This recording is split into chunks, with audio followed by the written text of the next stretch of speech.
মিরপুরে দ্বিতীয় ওয়ানডেতে জিতে সিরিজের সমতা ফিরিয়ে এবার চট্টগ্রামের পথে বাংলাদেশ দল। তার আগে স্কোয়াডে যুক্ত হল আরও একটা নাম। আগামী 23 এপ্রিল সাগরিকায় সিরিজ নির্ধারণী ম্যাচে মুখোমুখি হবে বাংলাদেশ ও নিউজিল্যান্ড। শেষ ওই ম্যাচের জন্য স্কোয়াড ঘোষণা করেছে বিসিবি। ইনজুরি কাটিয়ে আবারও ওয়ানডে দলে ফিরলেন ডানহাতি পেসার তানজিম সাকিব। সোমবার সন্ধ্যা 7:30টার পরপর এক প্রেস বিজ্ঞপ্তি দিয়ে বিসিবি জানিয়েছে এই খবর। নিউজিল্যান্ডের বিপক্ষে প্রথম 2 ম্যাচের জন্য যে স্কোয়াড দিয়েছিল ক্রিকেট বোর্ড, সেখান থেকে অবশ্য বাদ দেয়া হয়নি কাউকেই। তানজিম সাকিবকে যুক্ত করার পর এবার স্কোয়াডের সদস্য সংখ্যা হল 16 জন। যথারীতি দলের অধিনায়কের দায়িত্ব সামলাবেন মেহেদী হাসান মিরাজ। বাকি সদস্যরা হলেন সৌম্য সরকার, সাইফ হাসান, তানজিদ তামিম, নাজমুল হোসেন শান্ত, তাওহিদ হৃদয়, লিটন কুমার দাস, আফিফ হোসেন, মাহিদুল ইসলাম অঙ্কন, রিশাদ হোসেন, তানভীর ইসলাম, মুস্তাফিজুর রহমান, তাসকিন আহমেদ, শরীফুল ইসলাম, নাহিদ রানা এবং Tanzim Hasan Shakib. Wow, so clean. Dialogues মানে clean. Clean মানে dialogues.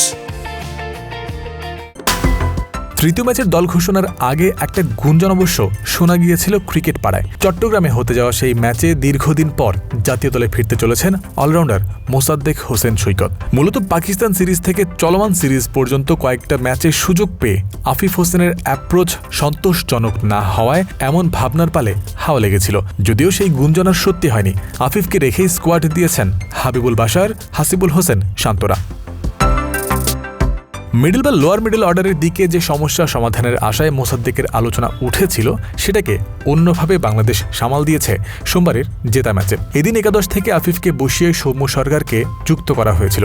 ওপেনিং জুটির পর সৌম্য নেমেছিলেন 3 নম্বরে, ফলে এক ধাপ করে নেমে গিয়েছিল নাজমুল শান্ত, লিটন দাস ও তাওহিদ হৃদয়দের ব্যাটিং পজিশন। অর্থাৎ টেকনিক্যালি এদিন আফিফের জায়গায় ব্যাট করতে নেমেছিলেন হৃদয়। এই পজিশনে দায়িত্বটা তিনি ভালোই সামলেছেন। 30 রানে অপরাজিত থেকে দলকে জিতিয়েই মাঠ ছেড়েছেন। সার্বিক পরিস্থিতি থেকে একটা প্রচ্ছন্ন বার্তা পাওয়া যাচ্ছে। চট্টগ্রামের শেষ ম্যাচেও বাংলাদেশ এগোতে পারে এই একই ব্যাটিং অর্ডার বজায় রেখে। গত অনেকগুলো দিন ব্যাট হাতে ছন্দহীন নাজমুল শান্তও এদিন 50 করেছেন। সব মিলে পজিটিভ নোটেই বন্দর নগরীর দিকে যাত্রা করছে টিম বাংলাদেশ। জয়ন্ত বিন্দু, ক্রিক ফ্রেন্সি।